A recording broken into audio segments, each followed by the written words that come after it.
Let's have a Play-Doh party! Yeah! A shooting star!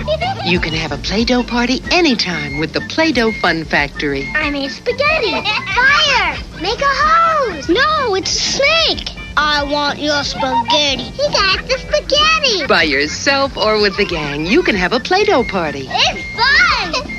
The Play-Doh Fun Factory toy comes with everything you see here. Ghostbusters! Spangler, this lab is spooky. Vankerman, it's ahead. It's full speed ahead. What an eyeful. Let's split. Great car. Yikes, it's Highway Hunter! The real Ghostbusters, each sold separately. Supernatural! Now you can join the battle between brave Lionheart and evil Skull and their eerie ghostlings. Lion, you're dying. Now, Master. They change to fight with ghostly might. Turn them into the light, and they change into even more powerful creatures. Now, the lion in me is free. Take this. Supernaturals. Lionheart, Skull, and Ghostling sold separately. New from Tonka. Hot Wampa Cave! Look's inside! It connects to Hot Iron Cannon. Introducing Hoth World, 3 playsets in 1, new from Star Wars Micro Collection line. 19 die-cast figures and action poses included. Closed doors. Race Tower! Activate Iron Cannon. Connected to Hot Generator Attack. Scoutwalkers hit! Target generated. The world of Hot now! Yeah! Hoth World from Star Wars Micro Collection line. Playsets also sold separately, figures included, new from Kenner. Protect space from all evil. Hot Wing brakes too. Gyro too. Figures with weapon birds sold separately. Now with Steel Will they face Evil Monster and Sky Shadow. Attack! Stronghold! Brandon! Power Wings! Out! Stop! I've got Steelheart and Razor! No way! Out! Still win! Never! Steel Will with Stronghold, Monstar with Sky Shadow, and other figures with weapon birds sold separately. Silverhawks, new from Kenner.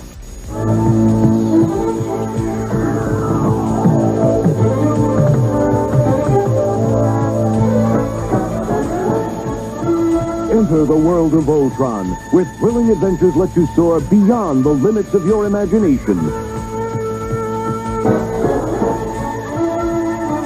Where the valiant Voltron force merges together in their robotic lions to challenge the might of King Zarkon's demonic minions and menacing machines.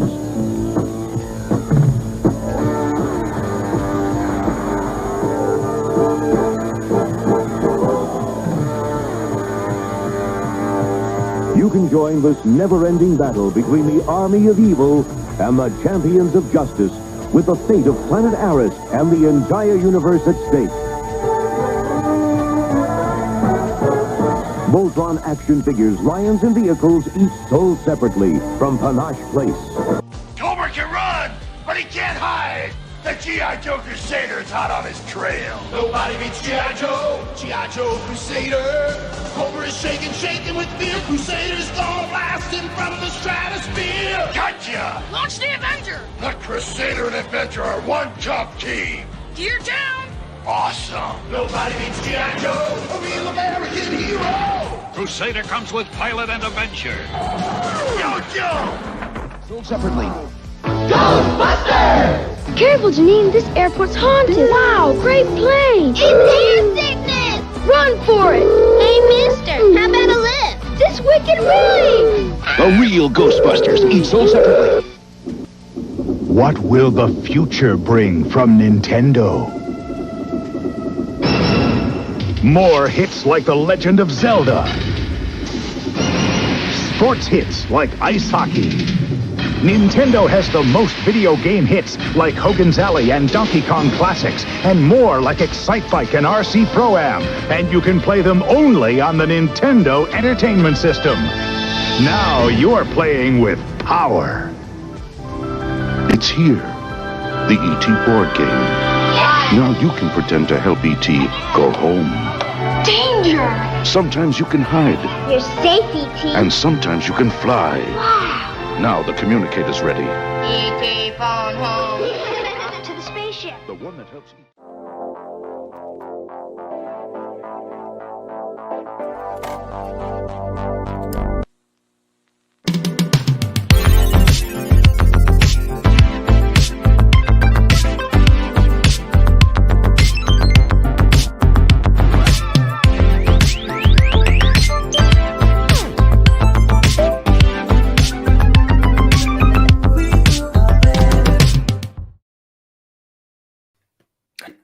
Ladies and gentlemen, boys and girls, children of all ages, welcome to another episode of the We Grew Up Better live stream. Tonight, we're keeping with the spooky theme that we've been going with. Last week, we did Goosebumps. This week, talk about none other than Ghostbusters with my friends Adam and Jordan from Complete Geek TV. Gentlemen, how are you guys doing tonight? Doing good. How are you doing? Fantastic. We both need to shave really bad, but we're doing great. This is working too much. Yeah. I sympathize. I did that yesterday, and it was to the point where like my electric razor like got clogged. Oh yeah, and that's the worst. Like, The pull, plucking. Yeah, the pull. It felt like somebody had grabbed a handful and just was extracting it. Yeah, miserable experience. Don't recommend it. Don't do it for sure. No. There's a reason I don't try to grow a beard because I absolutely hate it. I just can't keep itching. up with it. Yeah, the itching. Yeah. Wife's like, I love the way you look with a beard. I'm like, well, then you can take care of it for me because I can't stand it. Just save all the shavings for a year and just give it as a nice birthday gift. At least my facial hair doesn't grow too fast, so this is like 3 weeks That's of 3 years not right doing there, 3 anything. years. So I know a lot of guys. It's just like A 3 day. days, and they're at this point. So you got to get on those growth hormones. All the cool kids are doing it. Yeah. Yeah. All right. So we got Matthew, Adam, Mike, Outrunner, lots of folks in the chat. Mike says, talk about Ghostbusters. Been waiting for this one. Ghostbusters is one of my favorite franchises. I sympathize with you. I don't know about you guys, but growing up, like there was like superheroes and then there was the Ghostbusters, and I always kind of held them in like the same esteem. 80s, you didn't have a whole lot to pick from. It was Batman or Superman, and then there was like the Ghostbusters because everything else hadn't went to the way of Marvel where it is today, where everybody's got some sort of movie or television series. It was slim pickings. So I like to imagine myself as a young Ghostbuster as a kid, and it was very easy to like throw together a Ghostbusters costume, right? You didn't really need anything. You just needed like some overalls or something and a backpack, and bada bing, bada boom, you're up and running. You were a Ghostbuster. And if your mom had an old broken Dirt Devil vacuum cleaner, Exactly. Yeah. Throw it on the back. You got the hose. Yep. Piece of So cake. true. Mhm. Got him. It's true though. Doing live stream on a Wednesday this week because, quite frankly, we're Chiefs fans and we wanted to watch Monday Night Football and watch the Chiefs. So that's why we missed. Guilty. 2 days ago. I actually completely forgot this week, and I got in here at like 7:20. 7:20. Let me change that. Yeah. Most of us are Chiefs fans. Yeah. Jordan apparently could care less, but I appreciate Jordan being somewhat timely. Yeah, and being 10 minutes I come early. in here at 7:20. I joined the link that you sent, and I'm like sitting here. I got the camera ready, and I'm just like, I guess Adam will show up at some point. Doug, I got to stroll in. And I'm like, Doug's not even ready to go. Oh, whatever. I got a text at 7:28 said, you can come over whenever. the door is unlocked. Then I realized that the message, like I'm like joining the stream, says you're a little early. Stream will start on Wednesday at 7:30, and I was like, oh, I know. yeah, I said, okay. Jordan, as a non-Chiefs fan, I understand the not even thinking it, but I was just like, all right, it's Monday. Yep. So Goofy Foot says, I was 14 when Ghostbusters was released. I still remember the ad campaign for the movie. It was just the No Ghost logo in magazines with no reference to it being a movie. That's some A+ / roll of the dice type of marketing for back then. I mean, nowadays you can get away with like a Cloverfield. Hey, let's show a trailer and not tell you the title of the movie or something like that. But like, 1984, it's kind of unheard of to just show a logo, no synopsis, no main actors' faces or anything like that. I mean, back then they usually had a narrator on the trailers telling you every for sure. detail of the movie. Here's how the movie ends. The year is 1984, and someone's walking through a library. Biggie D, what is up? Glad to have you with us. So we'll kick things off like we always do. We'll start with some Ghostbusters facts. Let me scroll up and get my images. I've got so many things on screen. So we'll do fun facts real quick. So first things first, Slimer. Everybody loves Slimer. On the set of the Ghostbusters film, everybody was calling him Onion Head due to the prosthetic / costume. Basically, he was absolutely atrociously smelling. Just smelled like rotten trash can. They called him Onion Head. The audiences were the ones that actually dubbed him Slimer. So he was just known as the ghost of John Belushi. That was his unofficial title on set. because he was a unofficial reference to John Belushi, who was originally supposed to be part of the movie. Then he passed away, unfortunately, so he didn't get to be a part of the movie. But that is the history behind Slimer. And then, of course, very cool. We've got the Stay Puft Marshmallow Man exploding all over them. Yeah. Shaving it's not cream? marshmallows. Yeah. Shaving cream. Yep. Shaving foam was used instead of marshmallow for the memorable Stay Puft Marshmallow Man explosion at the film's end. And I can't say I blame them. Shaving foam is going to be much easier to deal with than just the amount of marshmallow fluff that you would have to. Yeah. That'd be on you for a while. Yeah, you're not going to just simply rinse that off with a hose or anything like that. So props to them for having the movie IQ to say, you know what, let's do something a little bit differently. Ecto-1, everybody's, the most iconic Hollywood car, probably up there with the Back to the Future DeLorean, maybe, Christine Cadillac. But oddly enough, you would think they would have multiple Ecto-1s built, for various different shots throughout the movie, right? I mean, that's what most movies do. Yeah. No, they only ever used and made one Ecto-1 vehicle.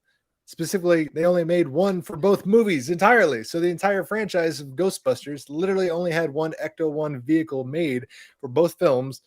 And oddly enough, it died literally before they'd finished filming Ghostbusters 2, but they'd filmed all the scenes they needed it to be in, so it wasn't really an issue. But yeah, the engine and the transmission completely went kaput while they were still trying to wrap up Ghostbusters 2. But I living thought real dangerously with that. Oh, absolutely. I mean, wait, did you change the oil?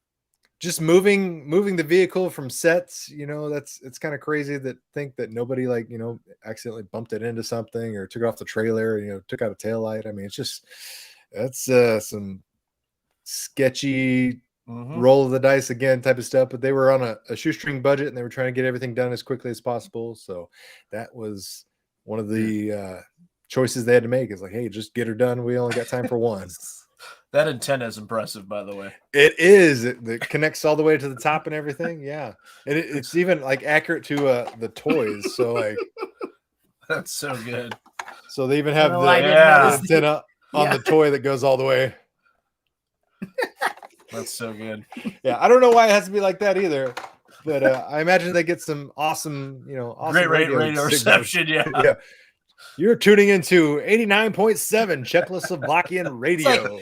Even with all this stuff, this looks too much like a normal car still. What can we do? Let's just bend the antenna back real far. That'll fix it. Casey Cook says, what do you guys think of the VR game that is coming out soon? I think the trailer looked pretty intriguing. I mean, if anything, you're going to do a Ghostbusters game, I think the VR kind of lends itself to just a natural kind of ambiance for it. So I'm all for it, ready to get some jump scares, some ghosts jumping out of me, and really feel like I'm truly hunting ghosts in first person. So I'm looking forward to it. Hopefully they do it justice. It does look cool. And then Paul says next to the Batmobile for most iconic movie vehicle, and I would say you're probably accurate with that one. It's definitely up there. What's up? Greetings once again, Paul. Always good to see you. And then you might recognize these gentlemen. You got Ray Parker Jr. on the right and Huey Lewis on the left. And the reason I bring that up is Ray Parker Jr.'s famous Who You Gonna Call song, smash hit, accompanied the film. He was actually a subject of a lawsuit. He got sued by Huey Lewis after the release of the Ghostbusters Who You Gonna Call theme song. Huey Lewis claimed his song was plagiarizing his I Want a New Drug melody. It was tied up in court for over a decade before it was settled out of court. No details are been released about who and how much money was paid, but it is according to Huey Lewis, supposedly he won the court case, and then he got countersued by Ray Parker Jr. years later because he talked about it publicly. And apparently one of the details of the settlement was Huey Lewis was never supposed to publicly talk about the lawsuit. So it is what it is, but I mean, the court system works so fast, Yeah, I mean, you can't think of Ghostbusters and not think of the Who You Gonna Call. I mean, you just automatically get it stuck and hooked in your head for sure. And then everybody's favorite Slimer. Oops, no, I skipped one. I gotta go to this man. He deserves credit. So, one man was tasked with creating several of the now iconic gears featured in the film. Everything from proton packs to the red and white Ecto 1 was crafted by Stephen Dane. He was hired specifically by Ivan Reitman to help tell the story via the movie's signature props. He was given just 2 weeks to make all of the props for the Ghostbusters film. Wow. He did it. And here's the kicker. He did it, and he had his name misspelled in the credits. So, whoops. Yeah, the man that is responsible for putting together some of the most iconic movie props of all time in 2 weeks, no less, couldn't even get his name spelled right in the movie. And not only that, not those movie props went on to be some of the most iconic toys from the 80s and 90s. Yeah, too. Exactly. Like, yep. That's. Adam says that's pretty fast. Yeah, that's impressive though. Adam's throwing in his vote for the Munster coach as one of the most iconic vehicles. That's more television though. So yeah, I mean, if you're gonna go television, you throw that up. Yeah, well, yeah, but I mean, always assimilate and associate the Munsters with television first and foremost. But it's not a bad pick there, Adam. What's up, Mace? All right. Like I mentioned, Slimer. So the real Ghostbusters TV show actually got its name rebranded twice. It was the start of the 4th season in 1988 where it got its second title change where it was renamed Slimer and the Real Ghostbusters because everybody loves Slimer. They wanted the kids to know, hey, Slimer is going to be in the show. He's going to be in this show frequently. Buy all the freaking merchandise. I mean, they're just really driving. I don't even remember that. That's hilarious. Yeah, like I said, it got its name changed a couple of times. Was it the original, the Real Ghostbusters, or did they start off with the fake Ghostbusters? Like, this isn't working. So it started with the Real Ghostbusters, and the reason they went with the Real Ghostbusters was Hanna-Barbera, I want to say, already owned the rights to the Ghostbusters, which is a completely different cartoon that came before it. It's also the reason why the Ghostbusters movie was almost titled something completely different. And a lot of times they had to do multiple shoots with different references to the cast saying, hey, we're the Ghost Stoppers. We're the Ghost trackers. They made them do multiple takes because even while they were filming the movie, they weren't sure that they were going to be able to get the rights secured to use the Ghostbusters for the film title or in the movie whatsoever. Really? Yeah. Wait, hold on. So was the movie not the first thing? Not the first Ghostbusters? Like I said, there's a cartoon that precedes both of them. It was called The Ghostbusters, and it's I did not know this. That is weird. Yeah, I thought the movie was the first thing, and then everything was based off of that. So theoretically, could we start a new show called The Real Simpsons? Technically. Technically. Let's just see what happens, Jordan. That's weird. And then Matt says, I was fortunate enough to pick up all the Blitzway, Ghostbusters, and Ecto 1 retail. Did you guys jump on that wagon at all? I jumped on it as a child, and I also got the reissues that have come out most recently because none of my childhood ones survived. Those all got garage sales sold when I was in college without my permission or knowledge. Thanks, Mom and Dad. Yeah, I think Adam had just about every. Yeah, dude, I still do, but the Ecto 1 is really rough. into it. Yeah, the Ecto 1 is rough. Myzen says, me and my family are dressing as Ghostbusters for Halloween. One of my dogs is going to be Slimer. That's awesome. That is awesome. There's going to be the Stave Puft Marshmallow Man. Please send us a picture of that. Yeah, that's awesome. I'd love to see the full family. Oh, there we go. Thanks for the correction. It was Filmation, not Hanna-Barbera. Oh, okay. Yeah, Filmation. So I want to say like the art style. It just made me think of Hanna-Barbera, but yeah, Filmation, not Hanna-Barbera. But that was the Ghostbusters original cartoon that caused all the legal drama for both the cartoon following as well as the movie. Did not know that. Yep. I never knew there was anything before the movie. So the animated version of Slimer was voiced by Frank Welker, a prolific voice actor. He's also provided voices for Fred and Scooby-Doo, Megatron, Galvatron, Soundwave, and Stripe and the Gremlins. That's awesome. Yeah, that's a sweet resume. It is a sweet resume. Frank Welker is up there with Peter Weller is one of the voices of our childhood and a generation. Casey Kasem, also another good one. Here's one of my favorite fun facts because it's so absurd. It's one of those things like you say it out loud, it's like that can't be true. So the only Ghostbusters actor to audition for their own character in the animated show was Ernie Hudson. Obviously, he played Winston Zeddemore in the live-action films. Well, guess what? Ernie Hudson was turned down for the role. However, the voiceover role was instead given to Arsenio Hall for the first 3 seasons, and then went on to Buster Jones. So they overruled the actual the actual actor. Why?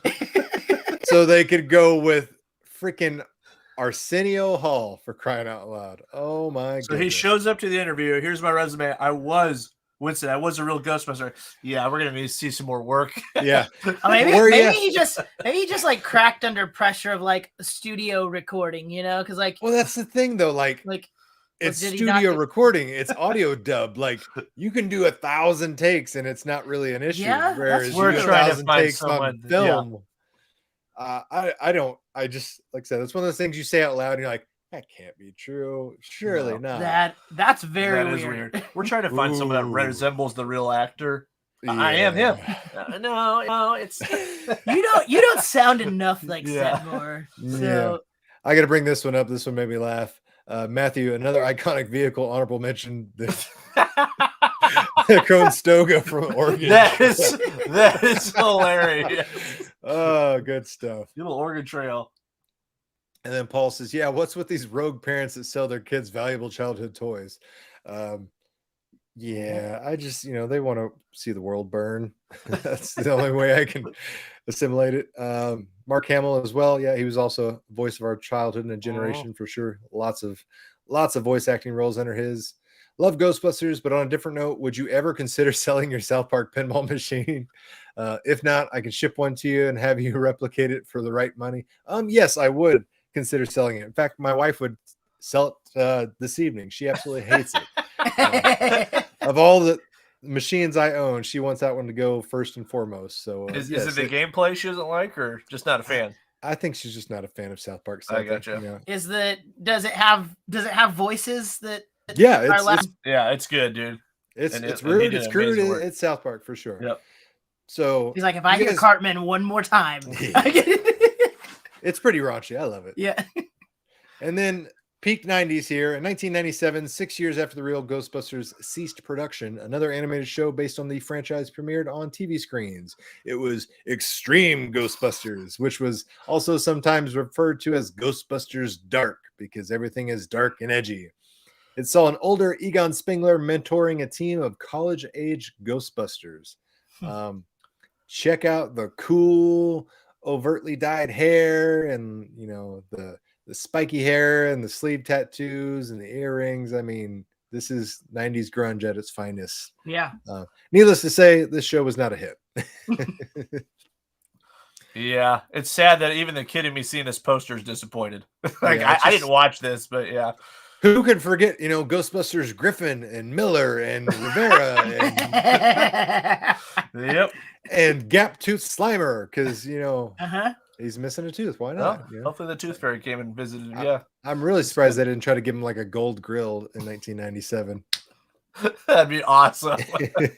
It's a couple gold teeth right there in the front. They would if they could. I know. Yeah. And of course, toys were two different. They actually made comics as well. 2 different comics based on the franchise. Awesome. One was published monthly in the United States by Now Comics, and the other was published every week in the UK by Marvel Comics. Very faithful to the animated television series. So if you are a comic collector, the Marvel one was the go-to. The Now Comics one. IDW, I think, is still to this day publishing Ghostbusters comics. So if you're into comics and you like Ghostbusters, that's the way to go for sure. But you guys ready to talk about the movies? Oh, yeah. I mean, it's hard not to talk about the movies. Yeah. First and foremost, who's your favorite Ghostbuster? Whew. That's actually really tough. I don't know if I actually have a favorite, to be honest. That is a hard question. Yeah, I don't know if I have a favorite. They work so well as a group, What a political non-answer. It's weird that that's actually being serious too. If I had to go pick out a character for Halloween, I don't even know if I could pick. I'll just pick the last one remaining out of the group.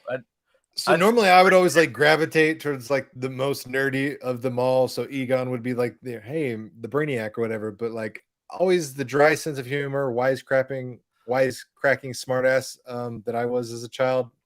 Peter is who I feel the most symbiosis with. Yeah. So I'm gonna say Peter myself. If you guys got a favorite in the chat, let us know. Iconic as well. Just I think Bill Murray does such a good job at just being that character. And like when I think of Ghostbusters, that's probably the first thing I think of is like him, and especially some of the earlier stuff, him like testing with the cards and everything. Yeah, like that's like some of the first stuff that comes to mind. So but it's hard to say he's my favorite. I don't know. It's easy for me to say he's my favorite, hands down. I'm a huge Bill Murray fan. That's one of the basically things that kind of put him into superstardom. Like he was already famous. Saturday Night Live had put him out there, but Ghostbusters pushed him over the top, and to where mom, dad, and grandma knew who Bill Murray was. The kids obviously were, and the youths were familiar because of Saturday Night Live. But like I said, it wasn't until he kind of crossed over into mainstream with Ghostbusters that he really started taking Hollywood by storm, so to speak. And oddly enough, he made a deal. Guess how much he got paid for Ghostbusters? Ooh.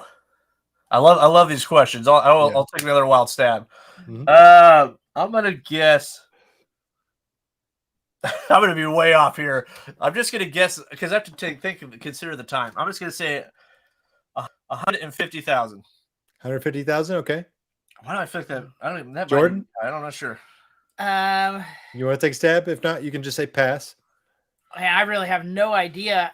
Is it one of those things where he took a deal and made? No, you can't. Well, you don't ask questions. Let me ask 20 questions. I'm gonna say to get the answer. I'm gonna say he got 300,000 for it. I'm gonna go a little higher. Say he got $0.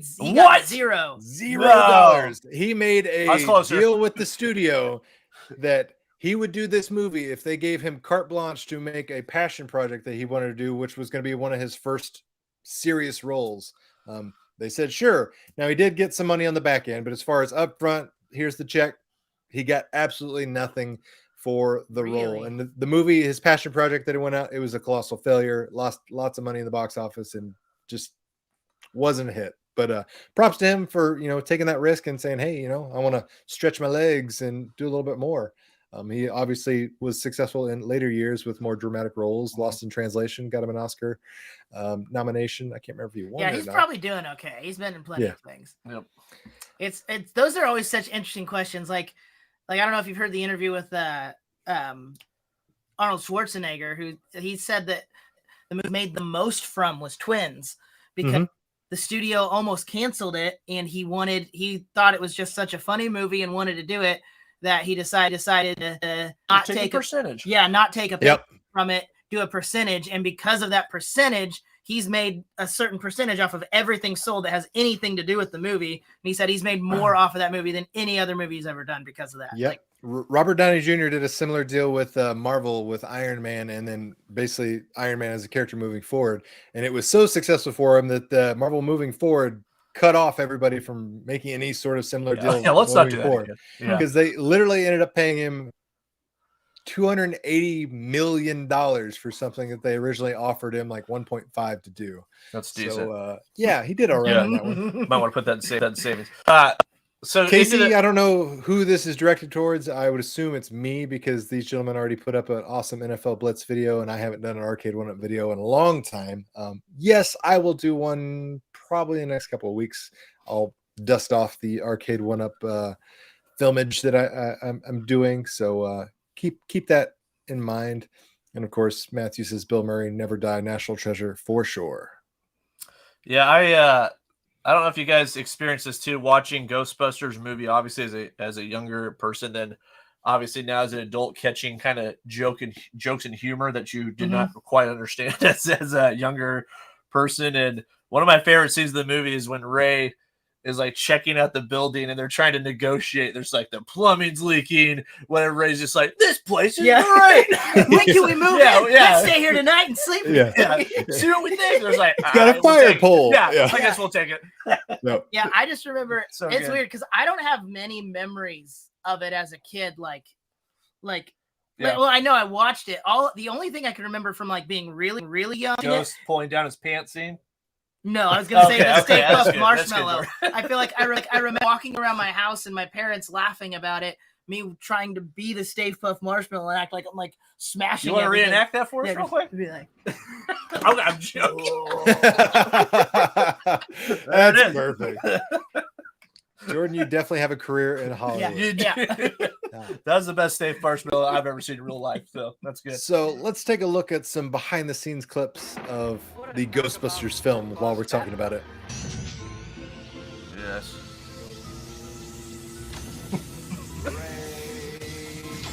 Egon! I love it. If the answer is yes, then don't wait another minute. Pick up your phone and call the professionals. Ghostbusters. See? Ghostbusters Oh, yeah, instead of I forgot about Ghostbusters. that, yeah. They said they take multiple takes. We're ready to believe you. That's right.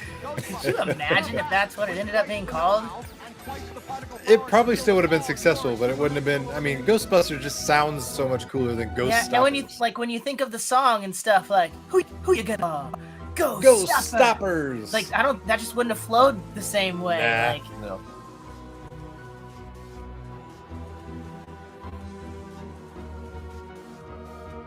There it is, the one and only.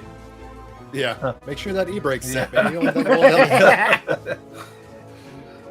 Whoever's the driver, this is the one. There's like.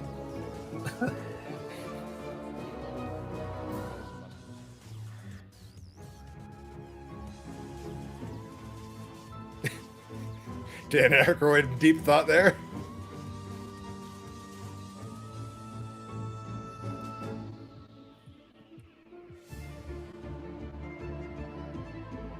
Look at the LED panel. I on the know, side. man.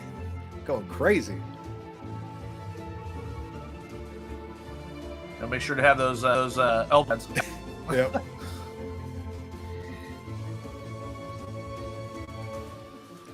And like I said, the costume, it's so ezy for a kid to throw together. You got a freaking janitor costume, bada bing, bada boom. I mean, it's probably a good thing the guy had 2 weeks, maybe. Like some of it, like all the props and everything looks great. Like some of it's. I know what you're saying. He could have overthought it. He could have overthought it. Over stylized it.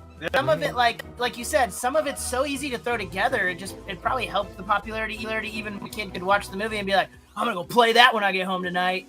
You know, like, I mean, because I know, me and my cousin did that kind of stuff. If we saw a movie we liked, immediately we wanted to go home and dress up like it and pretend to.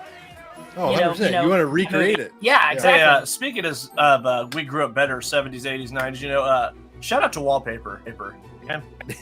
It's terrible. Just even seeing that fake commercial, man. I mean, you were lucky if you had wallpaper. It was either wallpaper or wood paneling. I think most of us grew up because, like, when you say the 80s, people immediately like envision like all these laser lines and colorful prints and everything. Like almost everybody's house I was at the 80s was like wood panels. That was the walls. Yes. Or maybe some ugly wallpaper, but wood paneling is where my brain goes when I hear 1980s as a decade. Yep. I swear, man, every like 70s and 80s like movie I watched, I'm like, that's the bowls we had as a kid. My parents, that's the glass cups we had as a kid. I said their carpet. My parents put baby blue wallpaper with ducks on it. Did you have to help? When I was a baby, and that was the wallpaper in my room until I was 10 years old. So are these like mallards?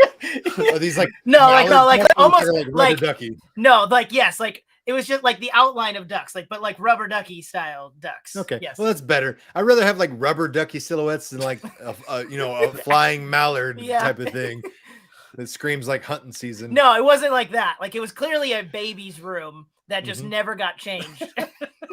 Did you remember if you tore it down or we're getting off track here? I don't know. We moved out of that house when I was like 10. Okay. So I don't know what happened, what they did with it after that. And Paul, thank you for the feedback there, Paul, and the Blitzcat, man. We appreciate it, dude.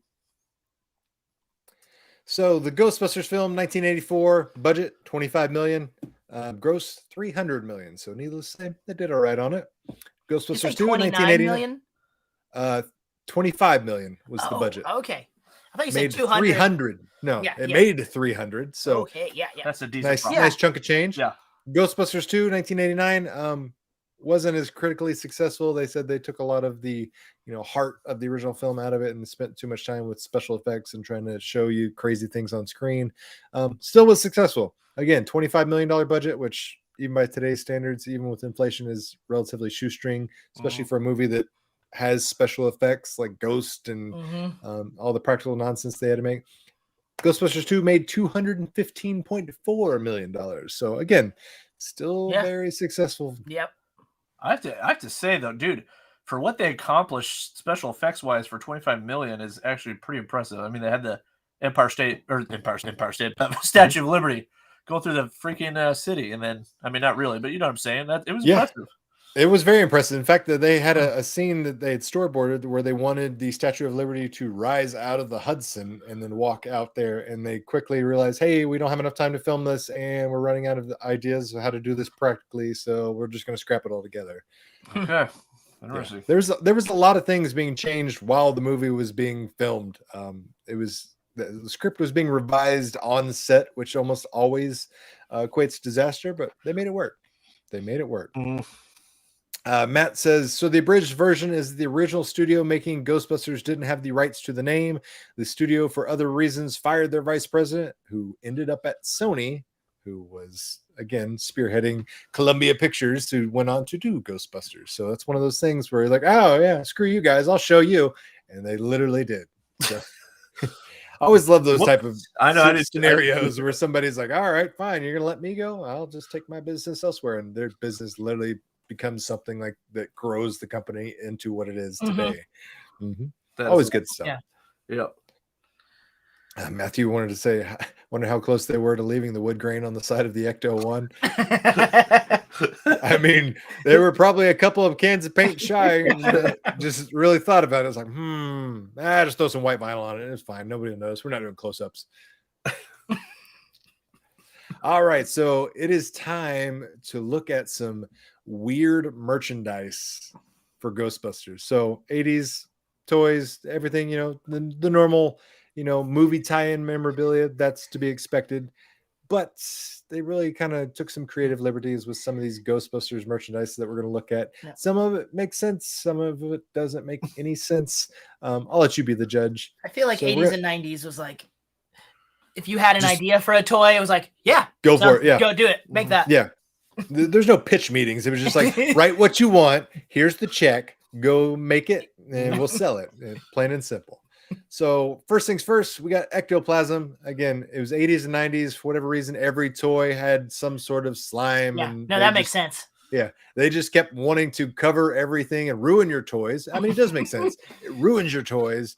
You say, Mom, this is sticky and like it won't work anymore. Yeah. Well, got to get another one, right? And every brand was determined to get something of theirs stuck in your carpet. By the way, this was genius that they threw the list in there. I remember that being at the counter. I swear, man, it was genius. Always got it. The Garage Gamer says, my son is always singing the Ghostbusters theme song. Man, that's awesome. It's a good song. It could be worse. It could be like, this is the song that never ends.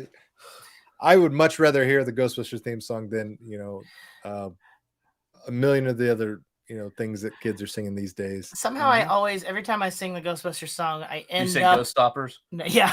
No, I end up singing... Slime in a can. Sure, we'll sell it. Michael Jackson's Can't Stop Till You Get Enough as well. Yeah. I get that. Again, another one of those. Ray Parker Jr. probably had a lawsuit on his hands, but they're like, whatever.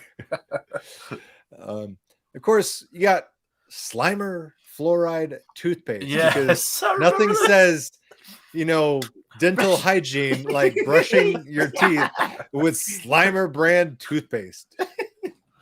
And it was actually colored, like it wasn't. I know, I remember that. That was that's fluoride. That's all you need. Yeah, fluoride. There you go. It's anti-cavity treatment, by the way, too. So like, Mom, Dad, it's sugar-free. It's sugar-free. Like, why is that a selling point? Why are you putting sugar in the toothpaste? Yeah, is there usually sugar in toothpaste? Oh my goodness. I get it. People are probably so skeptical seeing that, but I remember getting that. That stuff was awesome.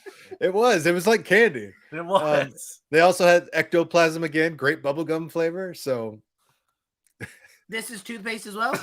Yeah, this is toothpaste. So this isn't just great bubble, because it doesn't say toothpaste from what I can see. It just says great bubble gum right there. Now that you say that, I can't remember. I want to say there was two, but maybe I was just remembering that in my mind because they both came in toothpaste, containers. I mean, it's in a toothpaste container. It very well gum might like be. that. I mean, it's literally in the exact same container.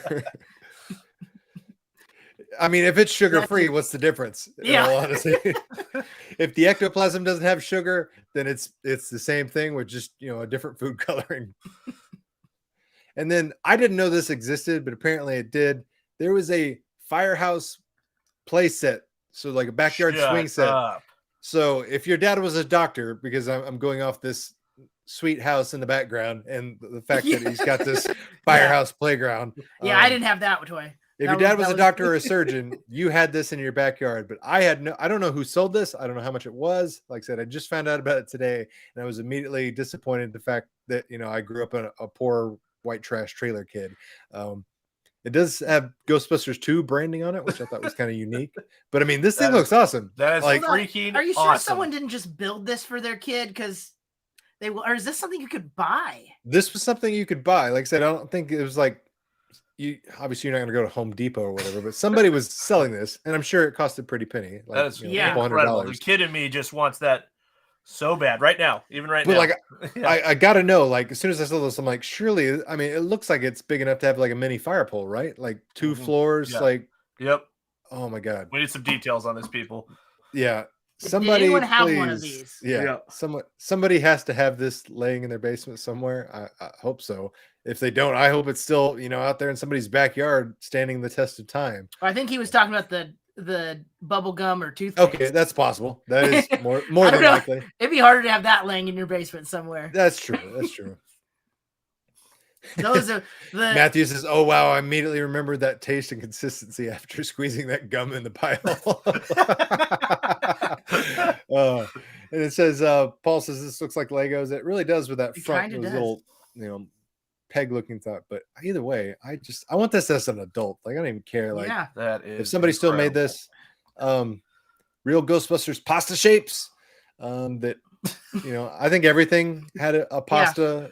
Chef Boyardee. I know Ninja Turtles did. I remember. Yep, I remember Ninja Turtles. I remember Sonic pasta. Yeah. So I mean, that was your rite of passage that your show / cartoon was doing successful. You were on a pasta. But what are we looking at here? I mean, exactly. I don't know what the shapes are supposed to be. That any shape. No, I think one of them is supposed to be the ghost logo. One of them is supposed to be Ecto 1, and then after that, it's like use your imagination. Heinz, stick the ketchup. Yeah. Then of course, one of the most synonymous products ever, High C Ecto Cooler. Ghostbusters really dropped the ball with the recent movie release that they didn't release this in mass quantities in the public. They did something where they just sent influencers like a case and had them post about it. I'm like, no, this should have been in every freaking store, specifically given how successful Ghostbusters Afterlife was. I mean, this is a no-brainer. I don't know why they didn't make this again.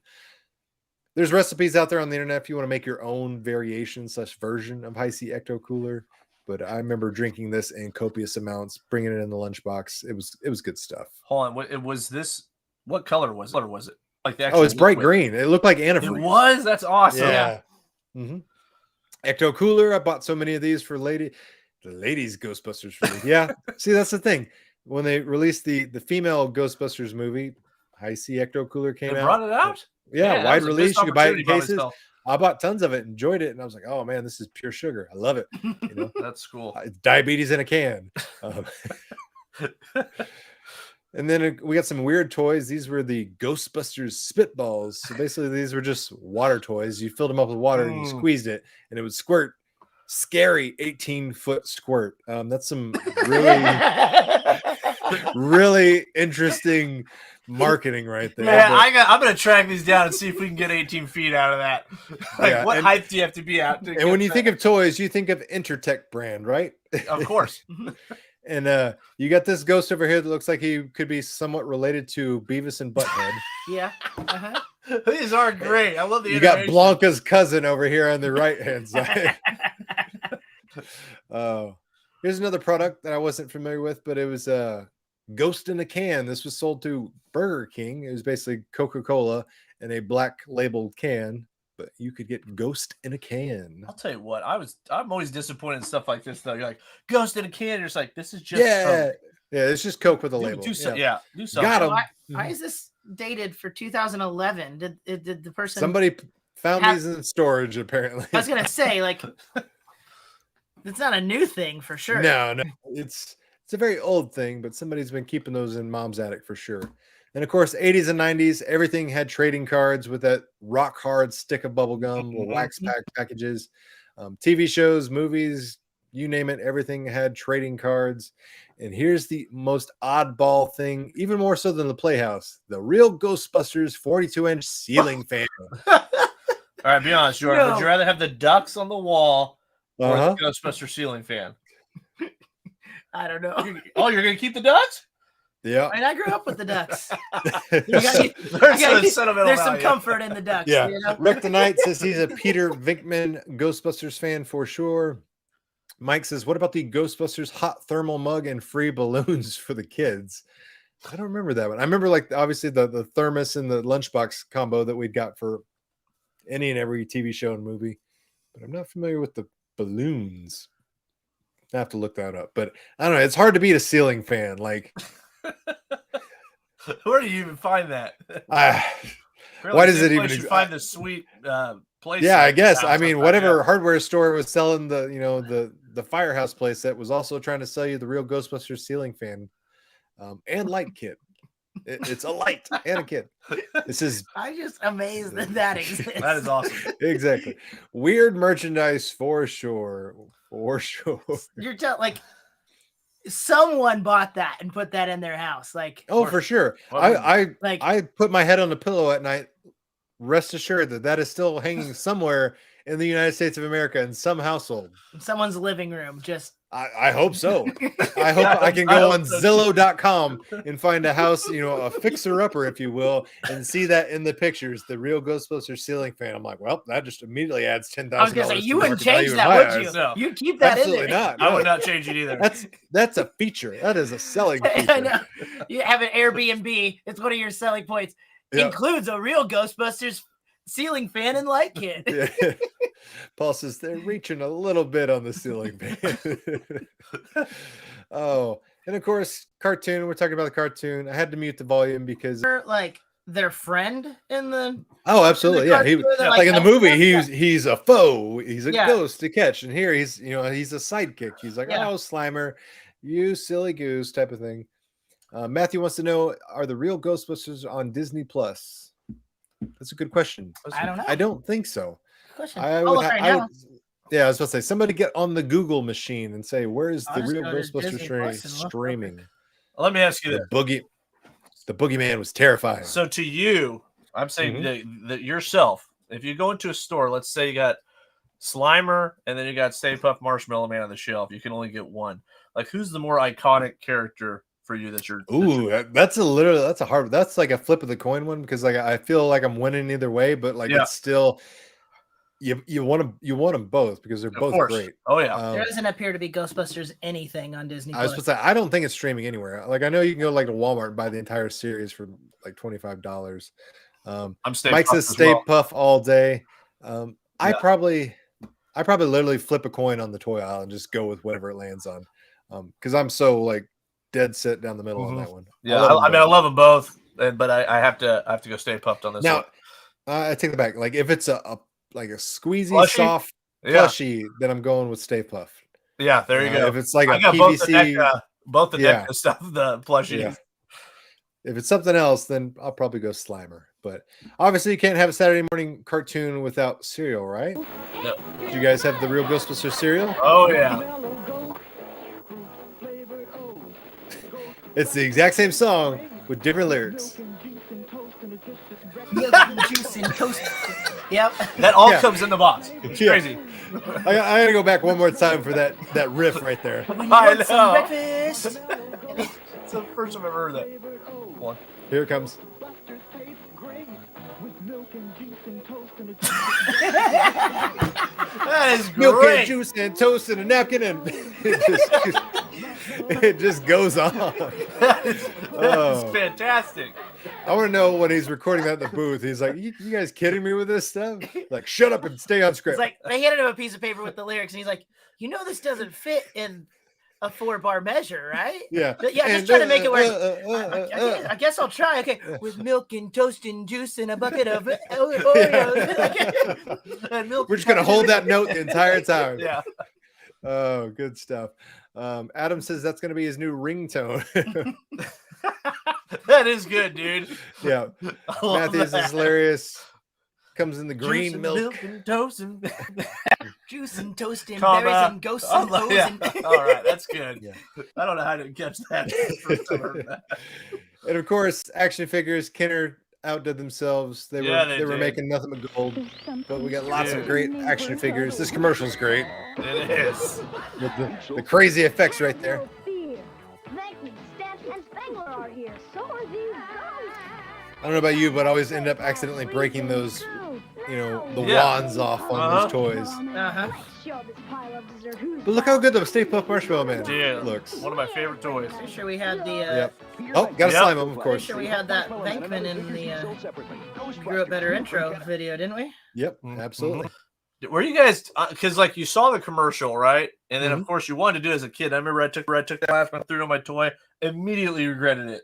Like it took forever to go. In your mind, you're thinking I was pulling off, and I was just like, oh no, gosh. you're picking it out of the creases where their arms. It's the false advertising because they always make it look like it's just like comes on, like it was stretch wrap or something like that. No, no. And I'm willing to bet what they used in the commercials isn't the slime.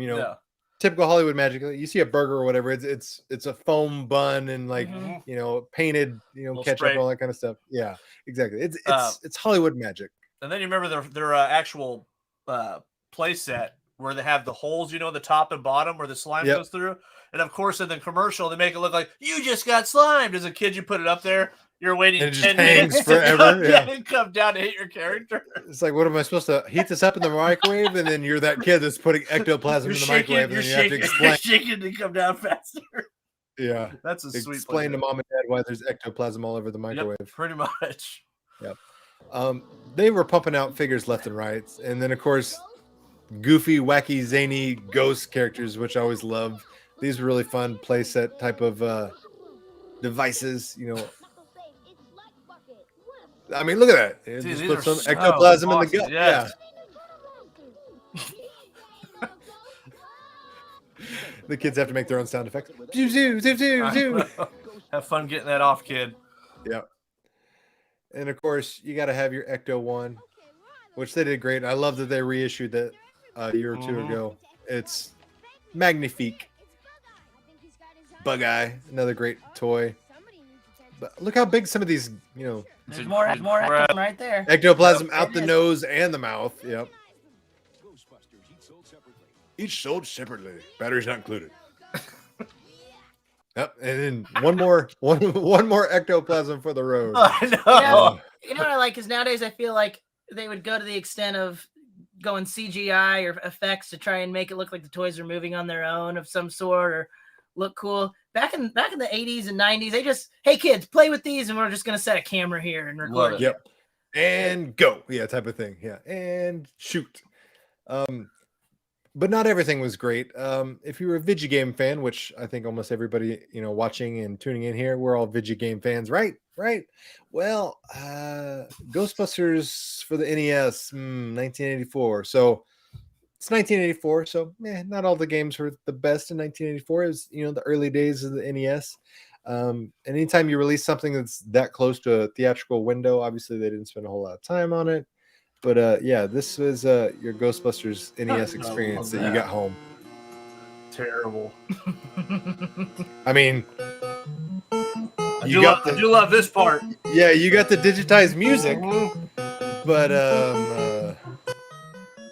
man, I don't think everybody was wanting to do this. I mean, this is no! Look how quick the gas is guzzling. Oh, you better get some gas. Be careful. There's only one of those. Yeah. Paul says Ghostbusters NES equals ET for the Atari 2600.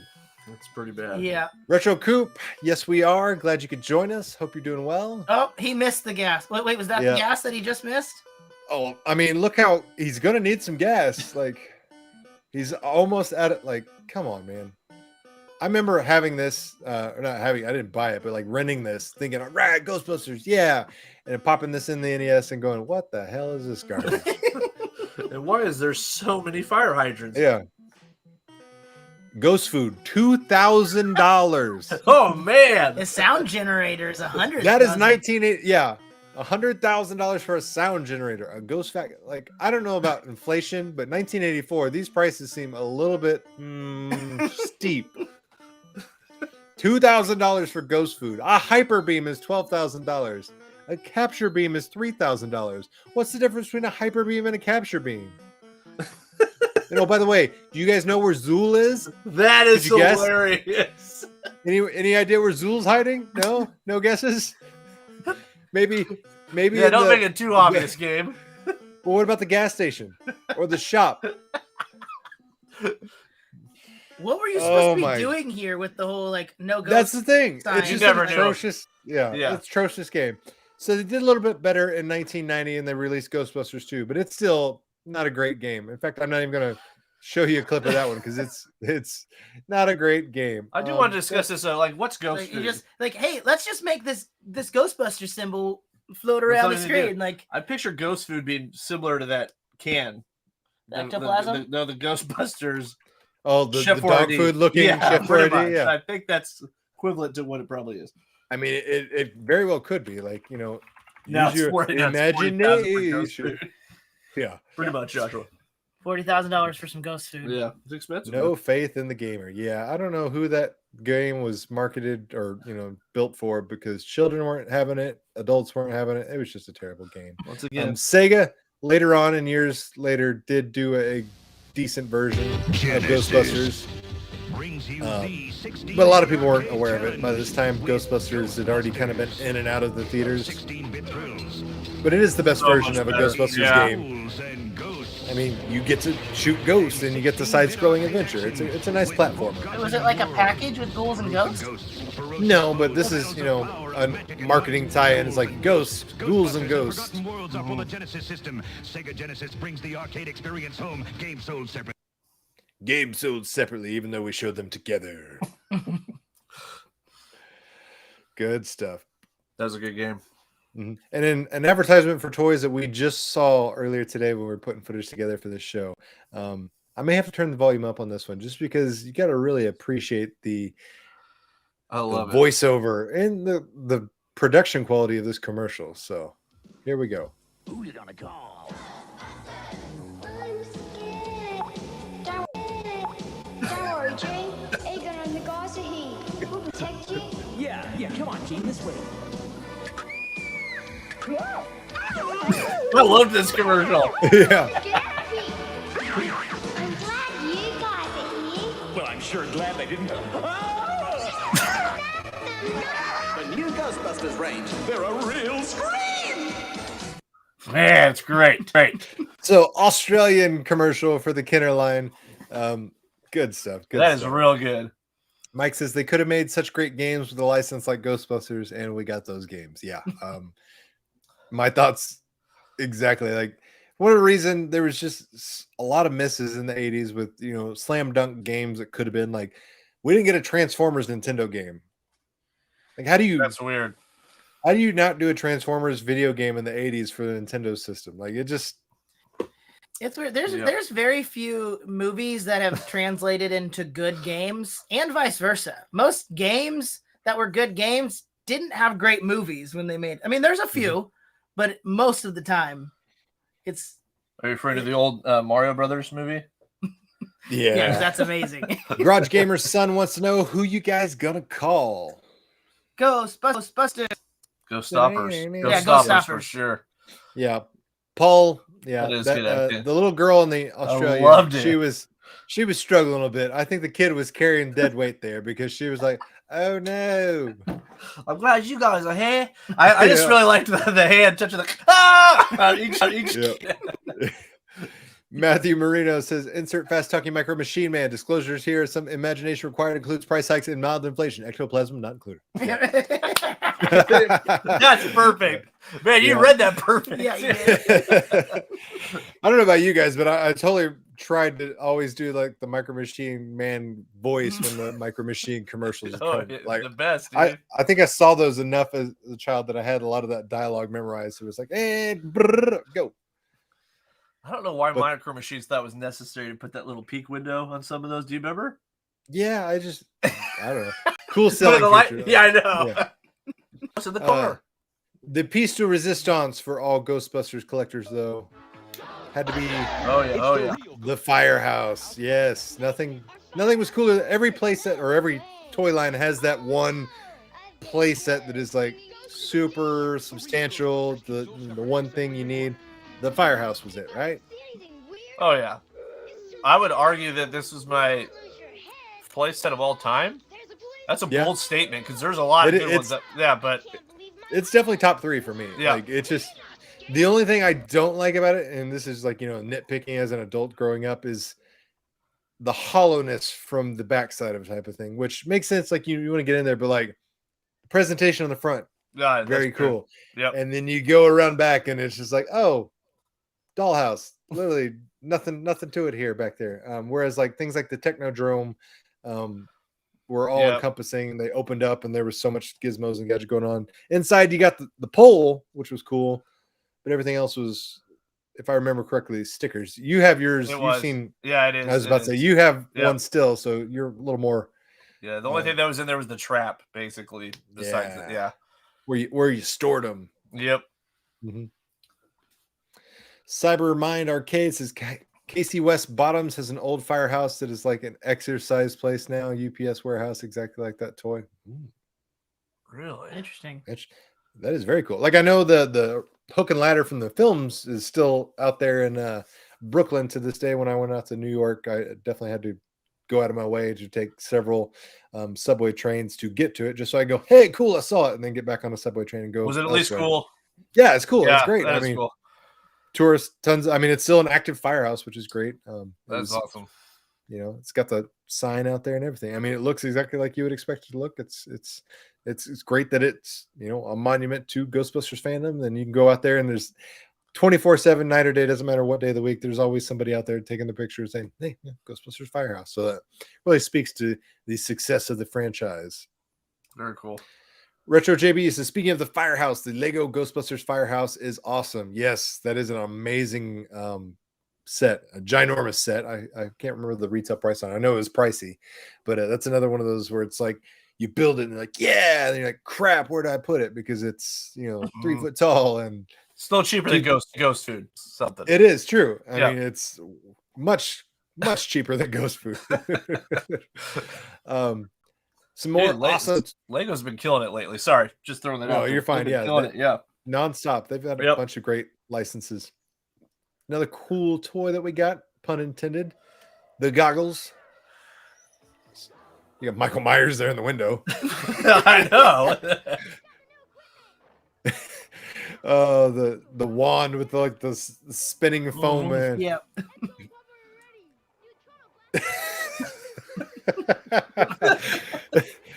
So the ghost trap toy was awesome. Like it was. Other than it be, it's just Dad. It's not Michael Myers. It's just Dad. That dude. The only thing, because that's what all of their toys is like one of the coolest line ever. I mean, I'm talking about their actual play like this. Where I felt like it even got me even more into Nerf guns, and they were smart to incorporate the foam projectile 100%. As opposed to the shooting slime or some water gun or something like that. Is the little ghost. Yep. Because you're catching these huge things in the movie, but your toy, it's like a little ghost trap, and for whenever you pull it out, you're like, all right. Yeah, and that's it. Yeah, you're like, cool. But I don't know what else they could have done, but yeah. And the ghost popper, like I said, we're talking about the Nerf. The ghost popper was pretty sweet. Firing it, you felt like a weird kid because you're just hand pumping this thing. These were the projector ones. Do what? You have the popper, don't you? Yeah, the popper. Didn't we just play with projector that? One too. Yeah. I had a buddy that had this one. I never got this one myself, just because I was like, it's just a it's basically one of those Vuelix type thing, only with a light. It's a flashlight with the Vuelix type finder, and it's a projector. It's cool looking at it now and be like, oh yeah, we had that, but yeah, it was not one of the most played with toys that we had. I was about to say. Yep. Adam said, "Oh my god, that toy was kinky." I know exactly what you're talking about with the spiraling See, did you guys back the pack on Hasbro Pulse last year? I did. Either one of you guys do? I did not. I should have, but I did not. It's one of those things like I knew, like, oh, this is expensive, but I'm also like, I know if times are tough, I could sell it for more than I paid for it, because that literally anytime you get a crowdfunding like toy, it almost always doubles in value within like the first 6 months, because there's all those people that said, I wanted it, should have got it, didn't got it, now I got to pay for it type of thing. Are you talking about me? Yes. Talking about anybody. Like it literally happens with it. I see it every time there's a crowdfunding toy, like the Jabba sail barge. It was $300 and everybody's like, oh my god, that's crazy. You look it up on eBay, it's $1,400 right now. So it's like I wish I would have got the Sentinel. That I should have, but it was like the same time as the PlayStation and Xbox. I was like, dude, expensive times. Yeah. I was like, I can't do PlayStation 5, Xbox Series X, and a Sentinel. Like, I want to do them all, but I'm like, I physically can't do it unless I throw it on a credit card, and I'm just not that guy that throws a bunch of stuff on a credit card because I can. Because I highly recommend it. That's it. You ain't living. Yeah. Yeah. Did you guys do any Happy Meals? You guys remember Ghostbusters Happy Meals? Oh yeah. I would never go back to school without them. Yeah, we were talking about this off camera, but if you guys are not, first of all, they need to bring these puppet mascots back. They do. Muppet, I would buy these in a heartbeat. Do you remember those that turned into Transformers? Yes, I still have them. Yes, I do remember that. But you want to talk about some of the most disappointing Happy Meal toys ever? Kids, you're not that excited. Be honest. You get school supplies. Look at that. Awful. You get a ruler, a little mini notepad. I don't even know what this is. An eraser. Is that a pencil? Bookmarker? I think, yeah. Oh, is this one? Yeah, I have no idea. A pouch, maybe a pencil pouch. At best, it's a pencil pouch. At worst, it's a bookmarker. That's awful. Yeah, I mean, just talk about a miserable tie-in, like missed opportunity. Good lie. McDonald's had some awesome Cybermine toys says at times, eraser he still has. Yeah, Adam says the cactus flea market toys at McDonald's sold out in 3 days last week, which boggles my mind because I think they're the most atrocious looking things ever with those 4 eyes. It just not me, sorry. And then Tilting T says, saw they started crowdfunding a new Eternia playset. Luckily, I still have my original Eternia. First of all, congratulations that you have that. That's awesome. Second of all, I totally backed that thing today. Stupid expensive, but it's also like a fraction of the cost of what a OG Eternia playset with box would cost you today. So that's how I'm rationalizing it. Really, we should take that back. That's probably number 1 as far as best playsets. I mean, that's up there too. That and like the USS Flag, it's one of those toys that's like so egregious it never should have existed, because it's like back in the day I think it was like $89, but like it's freaking 4 foot wide almost. Like, that's crazy. Going back to that doctor's kid, it's like, hey, what do you want? Oh, you want a He-Man action figure? Well, of course you got to have the Eternia playset. Oh man, we'll just cover the entire dining room table with it, for crying out loud, because it's the size of your bicycle, Timmy. Timmy, just put it next to your Voltron playset. Yeah. Speaking of bicycle, do you guys have some Ghostbusters bicycle toys from McDonald's? They did a little better this time around. They did. So like, I like this commercial too. Yeah, it's. I did not. What is this? Is these are some A+ special effects. First of all, that little whiz. I don't think Paul I have says these, but I do McDonald's remember will that sell little. anyone's toys. They for sure will. Remember that little the water bottle thing. I think Kyle had that maybe on. I'll be honest. I decked up. What? I missed that. You gotta go back for the squeak.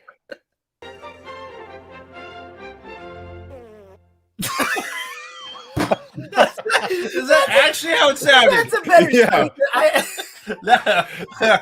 No wonder I actually put it on my bike. Yeah, I gotta get that. I gotta turn the volume back up for that one, because that's like a wet fart in church. What a great. All right, compose yourselves. We gotta appreciate this. All right.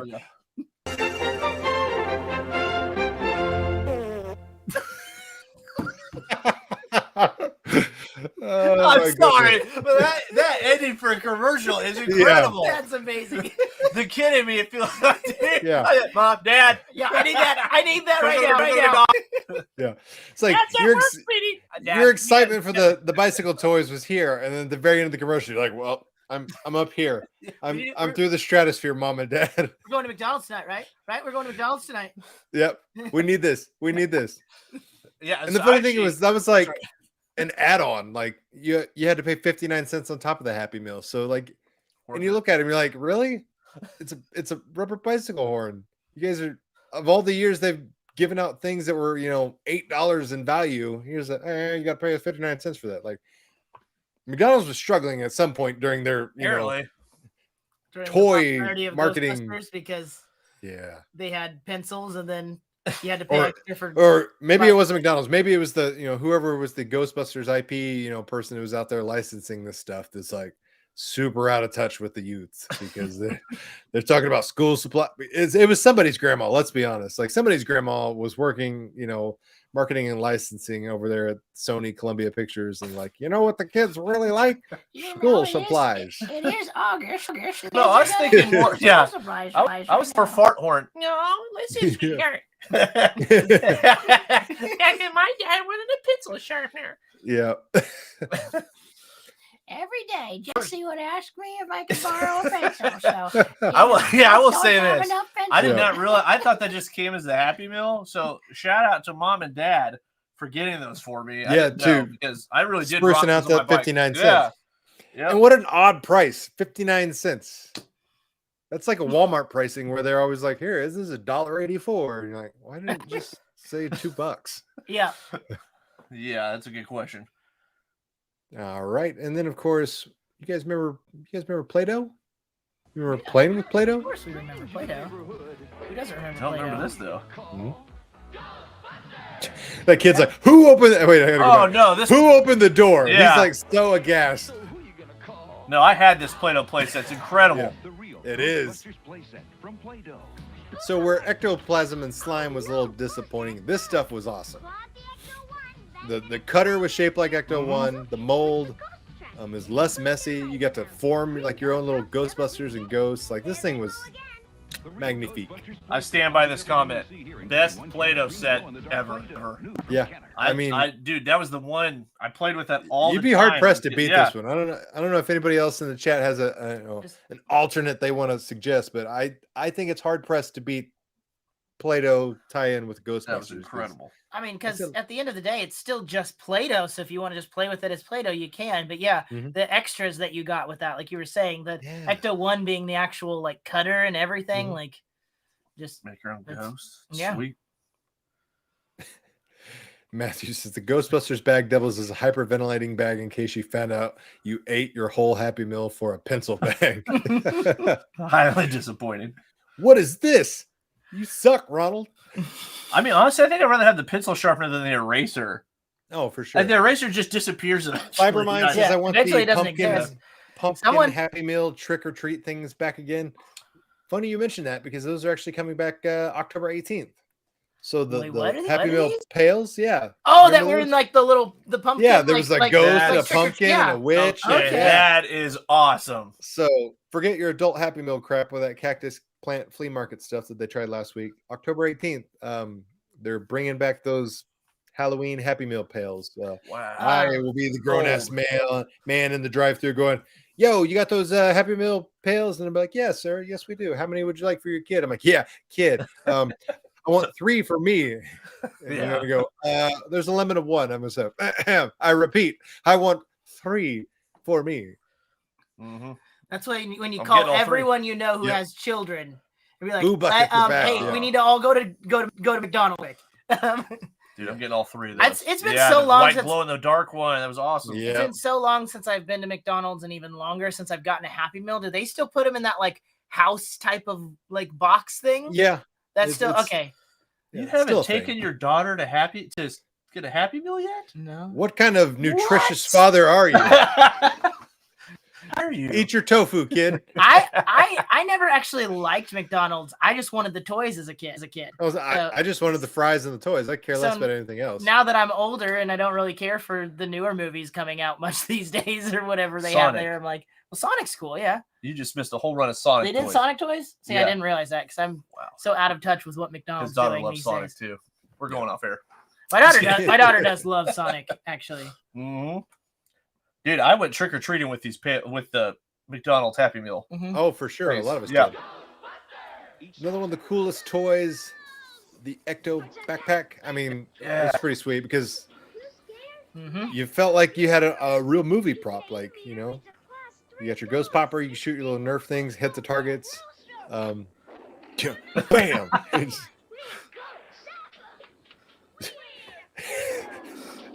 The freaking wand though, it's basically just like a Nerf sword where you just like, gotta shake it because it doesn't actually do anything on its own. I felt that's when you had to use that childhood imagination. Yes. Like here's the thing, you're holding the proton pack and you're thinking, yes, I got that proton pack. As soon as the pop comes, you're looking over there like, what? That's it? Yeah, that's when I start shaking. I'll just so what else? What am I supposed to do with this? You want the popper. Popper was the most fun. Yeah. What are you gonna do? Actually, you poke got projectiles, you know? Yeah. Well, it's supposed to be like the I know, but you know how they had Stay Puft sitting there, you're supposed to kill him? What are you supposed to do with it? Like poke it? No, popper. Boop. I got you. Yeah. I get tag. You're yeah, I know exactly. Gotcha. It's terrible. Cybermind says most friends I knew had that last foam long thing gun. Yeah, just I'm sure like you saw the advertisement for it and you're like, okay, maybe it like shoots, you know, it's a long beam of foam or whatever, like the ghost popper, but on steroids. And you're like, no, it's attached. No. It was just that toy was just for your imagination. You had to imagine. So then you run around like swinging it like a baseball bat at your friend's head. And you're like, well, this isn't really what the Ghostbusters did. They didn't assault people with a bat. They broke in 2 weeks exactly. That whole thing breaks in half. Like, should have went with the pop. Sorry, hit you with my wand. You know, don't cross the streams, aka don't walk into my 3-foot foam wand. I guess. What would have been cooler is if it had been like almost like a lightsaber. But it was just see-through, so it kind of disappeared when you didn't have it on, and then when you push the button, like the laser, or the lights just went through. You nailed it. I mean, that would have been an instant sell. Would have been sweet. Illuminates could have had that effect. Yeah. They didn't do that. They didn't do that. Gladiator gun, pretty much. Yeah. I mean, I know I was like pool noodle gun. Yep. It was basically a pool noodle gun. You play joust with it, I guess. Safely poke each other's eye out. You know, I guess they were not worried about. I mean, child safety really wasn't too much of an issue back then. They were still lawn darts were still less than 10 years old at this stage. So, like, you know, people have recovered from their injuries and like, yeah, fine, we'll put foam on it. Didn't have to necessarily be a sharp projectile. But, gentlemen, the time has come to wrap this up. Any lasting Ghostbusters memories or things you want to share? With the Ghostbusters theme tonight? They just, you know, basically just a huge part of my childhood and still today, because I absolutely love the movies. Loved this show. It was my favorite show at the time. But then also, till this day, one of the top toys I've ever had. So that whole thing's amazing. Pumping out some amazing stuff. And the fart slimer thing for your bike, 59 cents. Old. I would have gotten that if I had known about that. I don't remember that thing, but you missed out on that one. I mean, yeah. Anyways, no, we appreciate it, guys. But once again, if you guys have any ideas for shows you want to see us cover, please put in the comments. If this show's still live after this hour. Yeah, I was about to say we have. I think our track record is 50-50 at this stage, where how long the episodes stay up before we're trying. We get. Oh, I get dinged for copyright strikes for showing commercials that are 30 years old and things like that. But I mean, it's fun. It's a flip of a coin. We've been talking about this too, and it's like these commercials came from YouTube to begin with. So why is YouTube throwing a fit when we re-show them? That's the thing. Like, I don't care about the monetization. Like, pay the monetization to whoever. That's fine. Strip me of monetization. But like, they're pulling the feed down like 30 minutes after we go off the air because they're like, nope, you showed a clip that's 30 years old from Singapore. I'm like, what? why is this a thing? Oh, and if we didn't show you things like that, you wouldn't have got to experience the magic that is the Slimer bike horn noise. Exactly. Yeah. We got to keep doing it. So it is what it is. Yeah. So we're still in spooky month. So we'll come back with you next week. Hopefully same regularly scheduled Monday, 7:30 p.m. Central time slot. We'll have another spooky Halloween-esque, not necessarily Halloween the franchise, but something to do with spooky season, since it is October, obviously, and we'll keep it going. Jason the Wheeled Warriors or Captain Power, I'd like to see. Captain Power, I can talk about. Jason the Wheeled Warriors, I know nothing about, so I was gonna say I'm not sure what Jason the Wheeled Warriors. Captain Power for sure. Captain Power isn't Captain Planet, but there was a lot of. I was confused by that for a second. I was like about to start singing with you, and I was like, wait a second. I was just instantly thinking of like how many captains there were in like the 80s. Like there was at least like 4 that I can think of captain like themed television shows and cartoons. So I was like, wait a minute, Elvira. That one will go down a slippery slope for sure. But Hubba. Elvira definitely got my attention as a child. She's got nice hair. Her hair, it was always immaculate. Perfect. Shiny. She's easy on the eyes for any age, and she holds up to this day. The Mask toy line, great toy line. Cartoon was okay, but the toy line was pretty sweet. So definitely lots of more nostalgic stuff in store in the future. But as always, gentlemen, thank you for joining me on this trip down memory lane with this episode of We Grew Up Better. And until next week, we'll see you. See you guys. Have a good one.